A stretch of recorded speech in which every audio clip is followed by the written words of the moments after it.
Before we begin, make sure to subscribe to the channel. And if you enjoy the video, leave a like and a comment. It really helps us out. Thank you. Let's begin. I've always liked doing things that made other people uncomfortable. Maybe it's something broken in me that itched to feel danger brush right up against my skin. I'm not talking about thrill-seeking, not like skydiving or racing bikes. I mean the quiet kind of danger. The kind that doesn't scream at whispers. That's why I started diving under ice. It wasn't some dare or TikTok trend. I got into freediving during college, first in pools, then lakes, then cold water, then winter. Under ice, alone, no tanks. Just you, your breath, and the knowledge that there's only one way out, and if you lose sight of that hole, that small circle of safety, you die. I know how that sounds. Reckless. Maybe it is. But I always followed safety protocols. Always. Until that day. It was early February when I drove up to Muir Ridge, a lake far north in Alaska, isolated, untouched, and buried under nearly 2 feet of solid ice. The road to get there had been closed since December, but I had access through a ranger buddy who owed me a favor. I'd snowmobiled in, packed light, and set up camp near the southern bank. It was brutally cold, the kind where even your exhale freezes before it leaves your mouth. The sky was that dull, heavy gray, no wind, no sound. Just the crunch of boots on snow and the occasional groan of the ice as it shifted beneath the weight of the season. I chose a spot near a small island, jutting from the lake's center. Trees there had long since shed their needles, black skeletons against the pale sky. I unpacked my gear, methodically: auger, sled, dive weights, ice pick, line reel, dry suit. I drilled the hole by hand. Took me nearly 40 minutes. The ice was thicker than I'd expected, close to 20 inches and dense. I carved it out in a neat circle, large enough for a clean entry, and marked it with a tall orange flag on a fiberglass rod. That flag, it still shows up in my nightmares. I tested my safety line, attached it to a waist harness, fed it through a spool that remained at the surface just beside the flag. If anything went wrong, I could follow it back. At least, that's how it was supposed to work. The entry is always the hardest part. You lower yourself into black water through a hole in solid ice, with only minutes of breath in your lungs and a ticking clock in your head. The moment my mask went under, the world became completely silent. The light vanished. Everything was slow, heavy, and cold, not just on the skin but in the bones. You don't see underwater in these conditions. Even with a torch, the particles and silt kill visibility. It's like being in an endless hallway with the lights off, feeling your way forward with instinct. But I loved it. I drifted slowly, every movement calculated. My breaths, or rather the lack of them, became background noise. My heart rate slowed. I followed the bottom contours, watching for fish, scanning the silty lakebed. About 10 minutes in, I spotted a trout. Big one, slow-moving in the cold. I drifted toward it, eyes locked, body still. That's the trick, become part of the water. I was so focused I didn't notice the safety line had gone slack. I don't know how long it was before I realized something was wrong. Maybe another 5 minutes. Maybe 2. I turned to head back toward the entry hole and gave the line a tug, just a light test, like I'd done dozens of times before. Nothing. It didn't pull back. I frowned, gave it another tug, harder this time. Still nothing. No tension. I followed it backward, kicking gently to avoid stirring the bottom. About 10 feet later, I found the problem. The line had looped itself around a jagged chunk of rebar sticking out of an old, submerged dock beam. And not just once, it was twisted, knotted on itself like it had been spun deliberately. I tried loosening it with gloved fingers. The knot was tight, frozen, stiff. I looked at the surface, just a pale glow above. No landmarks, no direction. I didn't panic yet. I unhooked the line from my belt. That was mistake number 2. My plan was to untangle the line, then reclip it and follow it back. But the moment I unhooked, I lost orientation. My kick sent a cloud of silt into the water. I backed up instinctively, and the rebar disappeared in the murk. Suddenly, there was no line, no reference, just black water all around. And that's when I panicked. Panic underwater is a different kind of fear. It's not loud. It's not dramatic. It's tight. It coils in your chest, makes your limbs jitter, your mask fog, your heartbeat hammer like a bass drum in your skull. I looked up, searching for light. All I saw was ice, white, opaque, and endless. I swam one direction, saw nothing, then another. Still nothing. No hole, no rope, no flag. Just cold, crushing silence. My lungs were starting to ache now, a sharp burn behind the ribs. I tried to slow my heart rate, tried to recall my freediving training. Control the breath, relax the body, save the oxygen. But my body didn't listen. I kept swimming in wide arcs, hoping to stumble across the hole. The ice was thick, but in places the light shifted, maybe thinner sections, maybe shadows. I punched at one solid, another thicker. No escape. I screamed into the water, just bubbles. My limbs were going numb. Time stretched. I imagined headlines. Body recovered from lake days later. No signs of foul play. Just another idiot who thought he was invincible. Then, I saw it. A blur above me, orange. It was my flag. I kicked hard, every muscle screaming. My vision was darkening, ears ringing. I was on the edge, seconds from blacking out. The hole was small, nearly invisible, just a gap in the solid surface above. I reached it, slammed a hand through. I broke the surface, gasping, choking on air, half screaming, half laughing. My arms flailed for the ice edge. I was only half out when a figure appeared, someone in a heavy snowmobile jacket. He grabbed me under the arms and yanked me up like I weighed nothing. I collapsed onto the ice, coughing blood into the snow. His name was Tom. Local guy, ice fisherman. He'd come out to try for perch that afternoon and spotted my orange flag, but no movement around it. Said something didn't feel right. Walked over and saw my untethered safety line in the hole. Thank God he had a rescue pole in his sled. He said when he stuck it in and felt a tug, he almost dropped it from shock. He saved my life.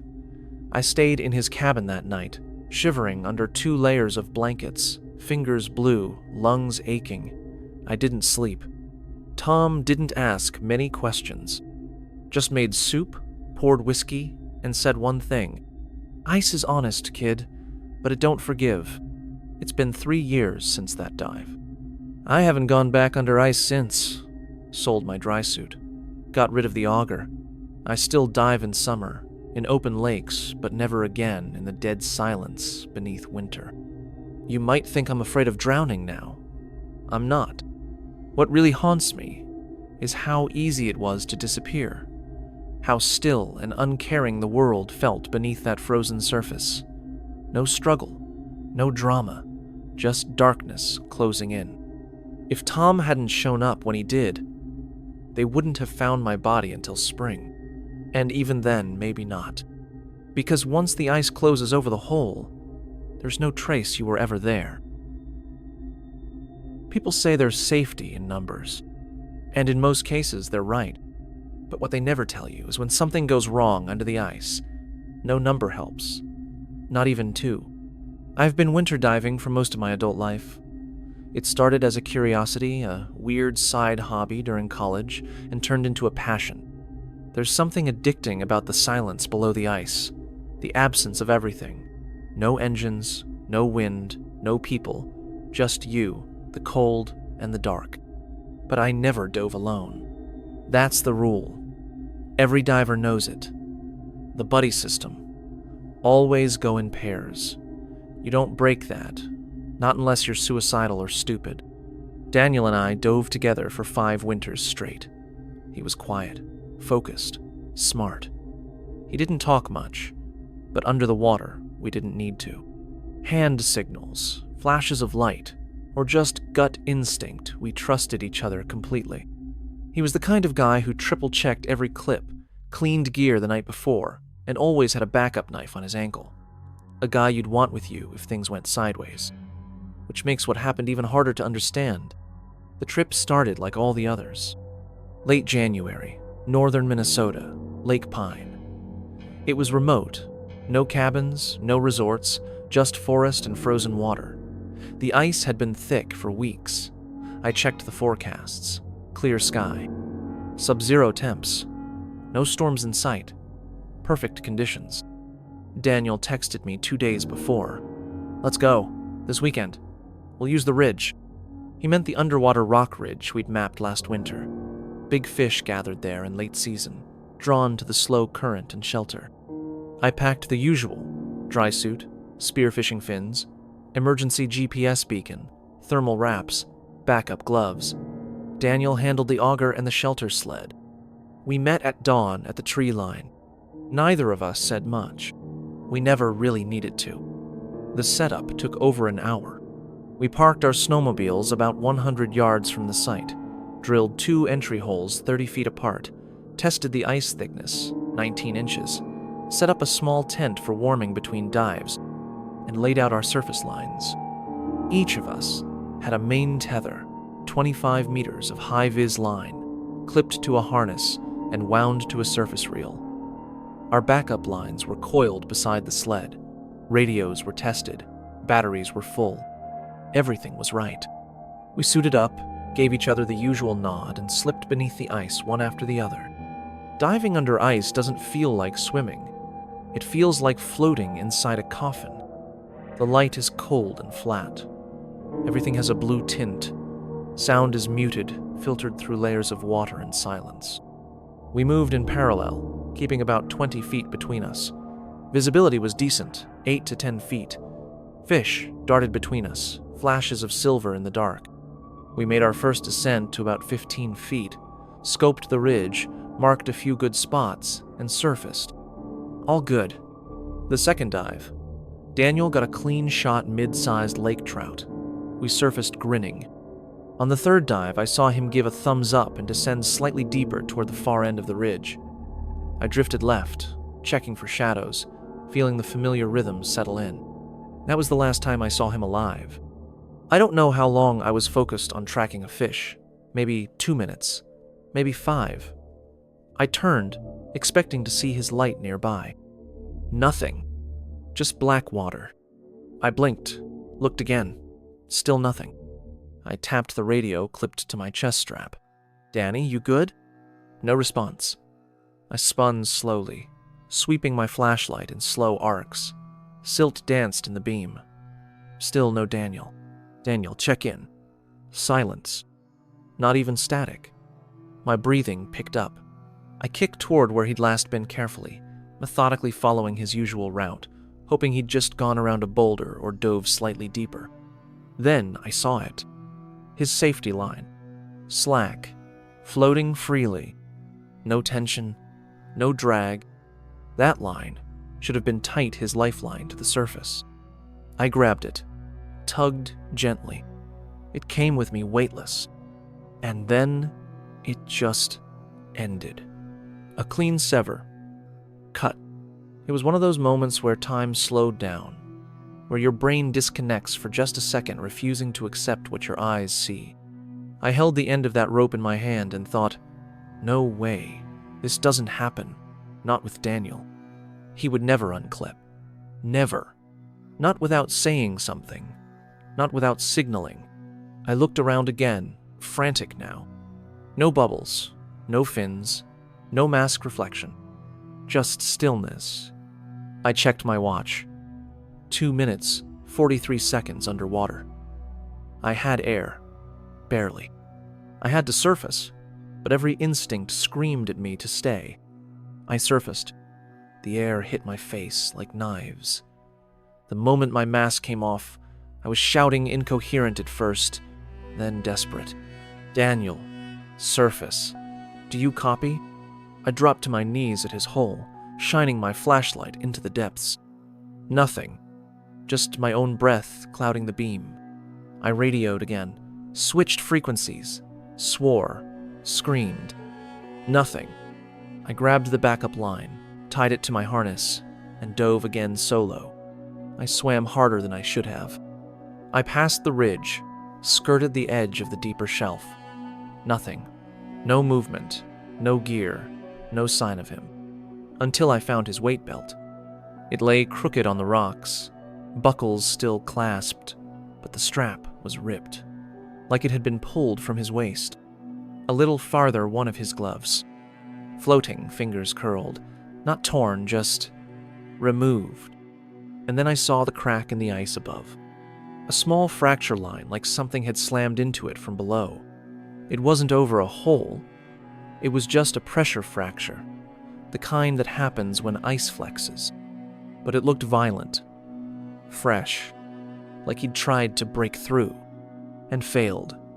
I don't remember surfacing again, only that when I did, I couldn't feel my hands. I collapsed onto the sled, chest heaving, mask fogged, screaming his name over and over into the frozen air. He didn't come back. Rescue crews arrived 3 hours later.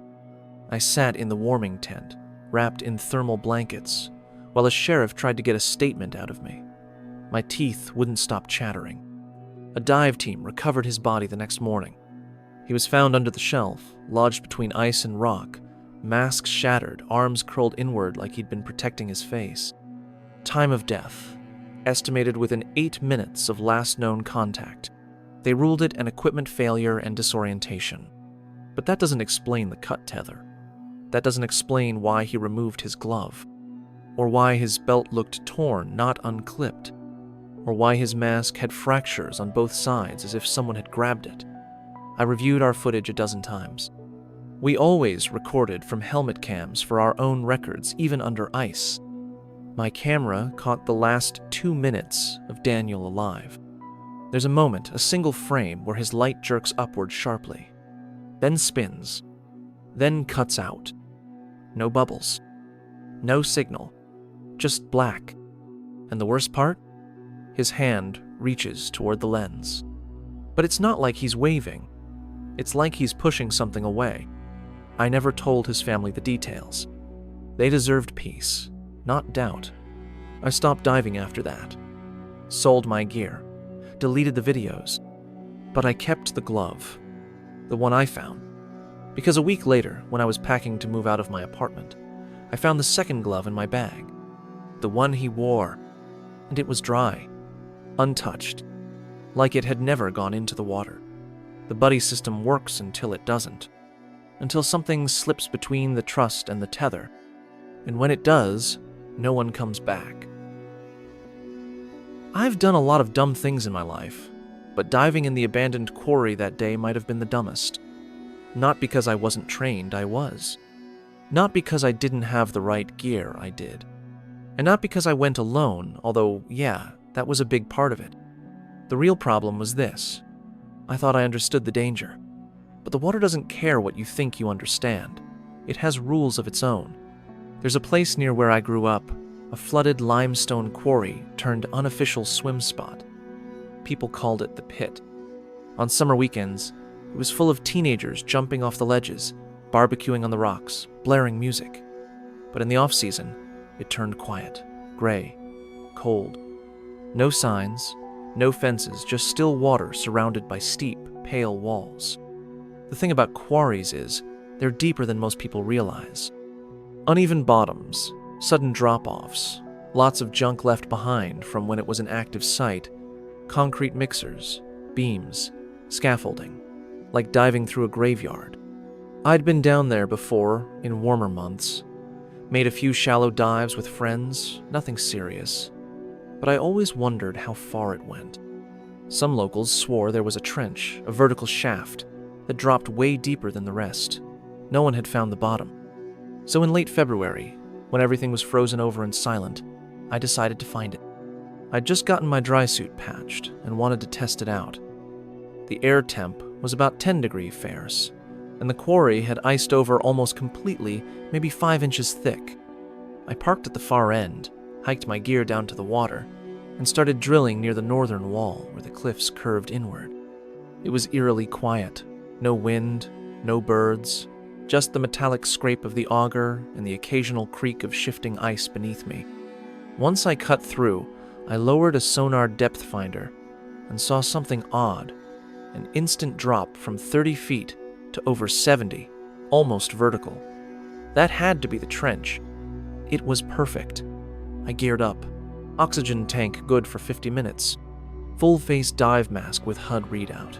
2 dive lights. Backup tank at the surface tied to a safety line. Wrist computer for depth, time, and oxygen tracking. Everything checked out. Except I was alone, and I didn't tell anyone where I was going.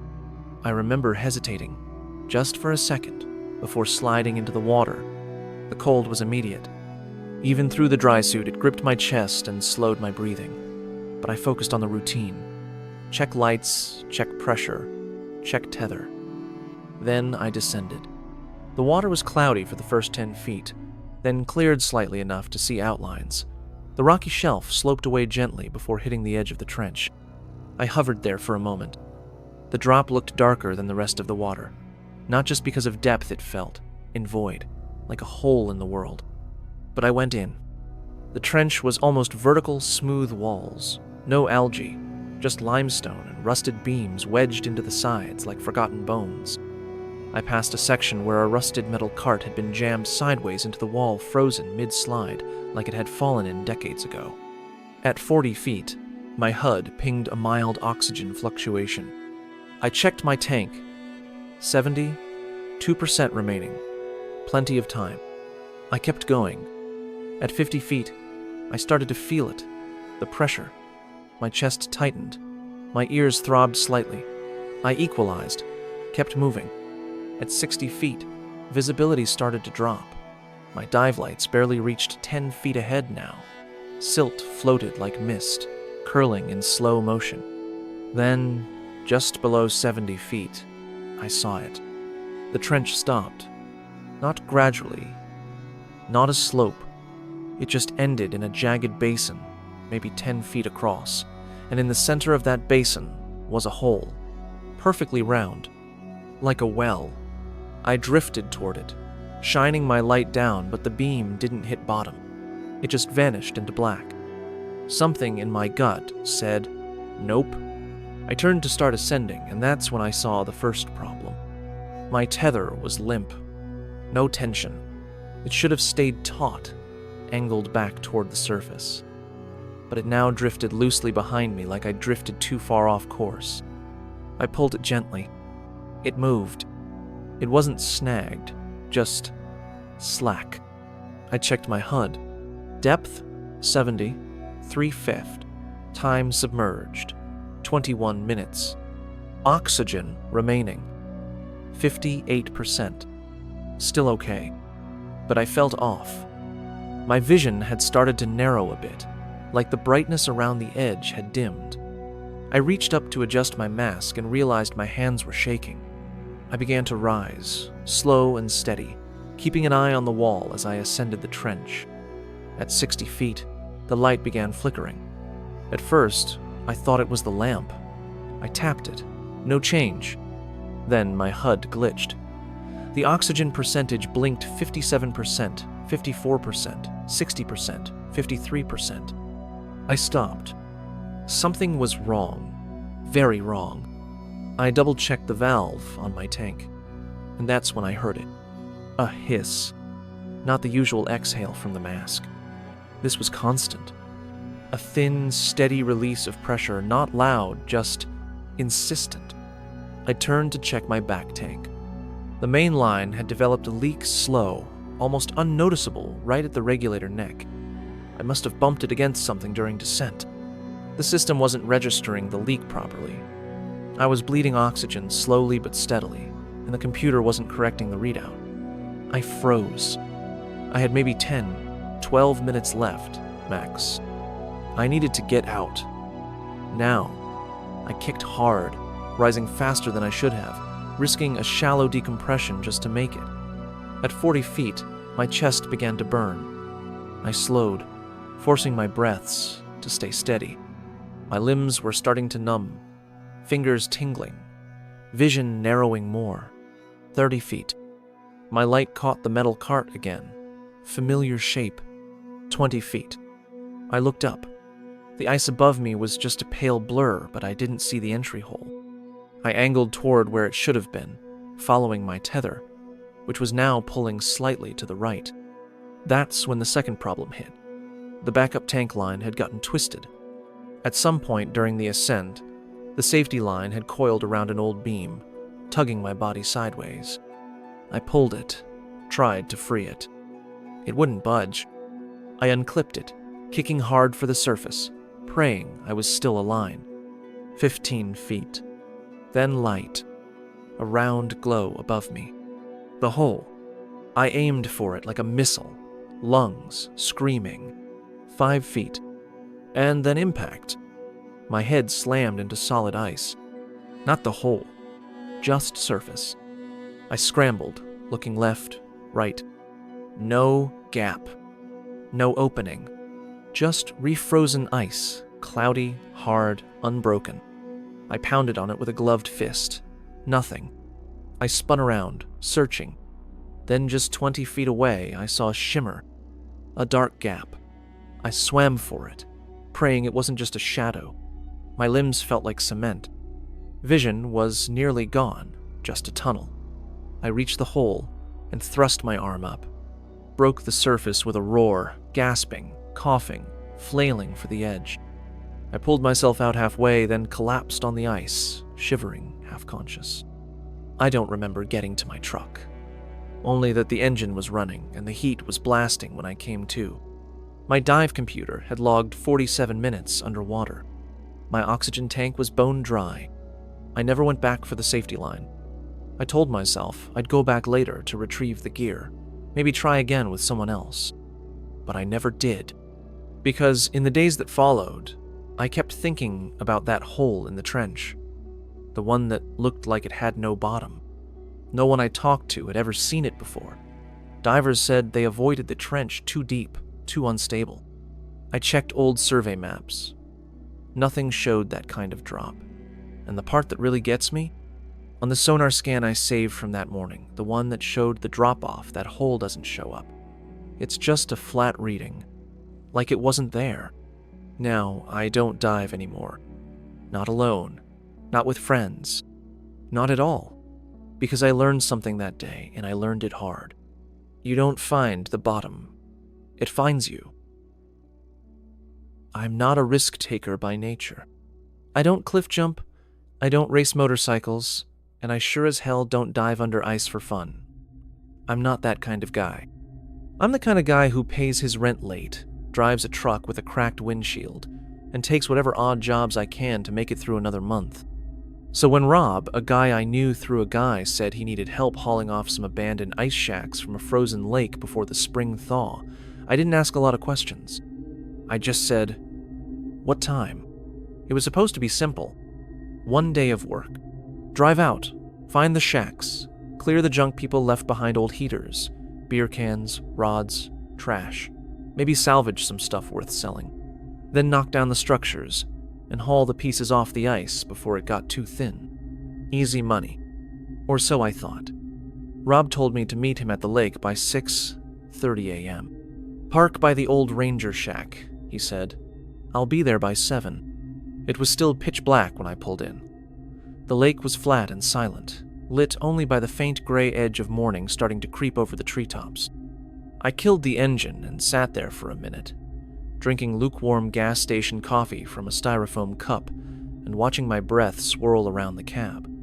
There were 4 or 5 shacks, still standing on the ice. I figured I'd check one out while I waited. The first one looked promising. Wooden frame, decent shape. Probably built by someone who knew what they were doing. It sat about 50 yards out from shore, a little crooked, with some frost-covered footprints leading up to it and disappearing into a drift. I walked across the ice slowly. It had snowed a few days earlier, just a dusting, but enough to hide cracks and soft spots. Every step creaked like a warning, but the shack held. I opened the door. The inside was Strange. Empty, but not. The walls were bare plywood, stained dark from years of smoke and condensation. A single fold-out chair leaned against the corner, legs warped.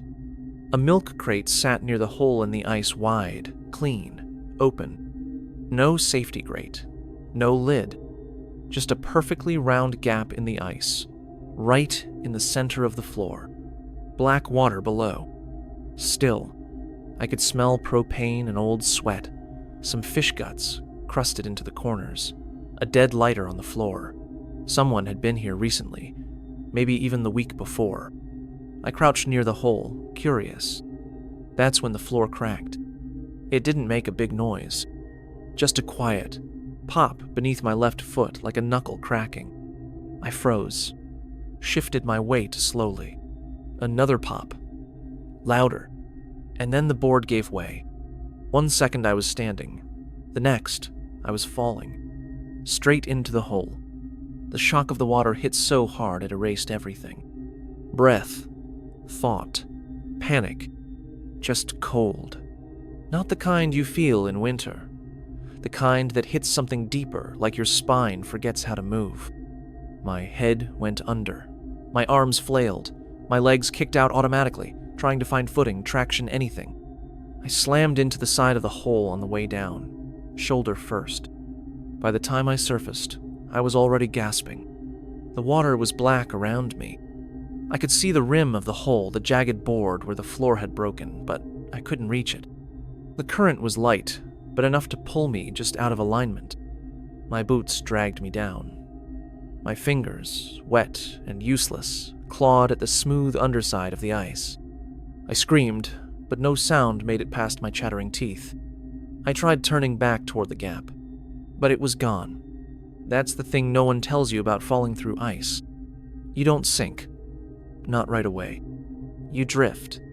The impact pulls you under. The cold steals your control, and then you just move. Sideways. Under the floor, under the ice, away from the hole. And when you look up, all you see is white. Ice above. No markings. No light. No escape.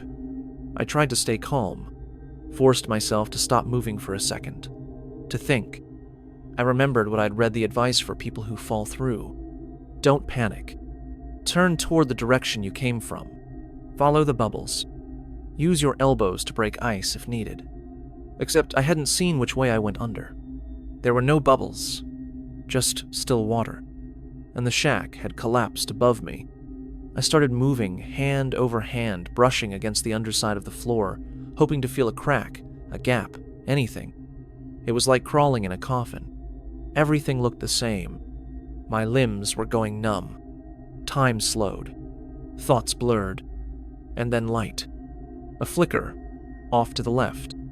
I kicked hard, my boots scraping the underside of the wood, and burst upward. Found the hole. My hand hit air. Then ice. Then edge. I grabbed it. Pulled myself up, slipping twice before my elbows caught. I collapsed, half in, half out, coughing, gagging, spitting lake water into the snow. My jacket was frozen solid in minutes. My fingers stopped working. I crawled across the ice, one drag at a time toward the shore. My vision blurred. My legs stopped listening. I passed out before I reached the truck. I woke up to someone shouting my name. Rob. He was kneeling over me, shaking me, already wrapping me in a foil blanket. His snowmobile idled behind him. "You're lucky I was late," he said. I couldn't answer. My lips barely moved. He got me into the cab of his truck, cranked the heat, and poured half a thermos of coffee down my throat. It hurt to swallow. My body was spasming. But I was alive. That should have been the end of it. But it wasn't.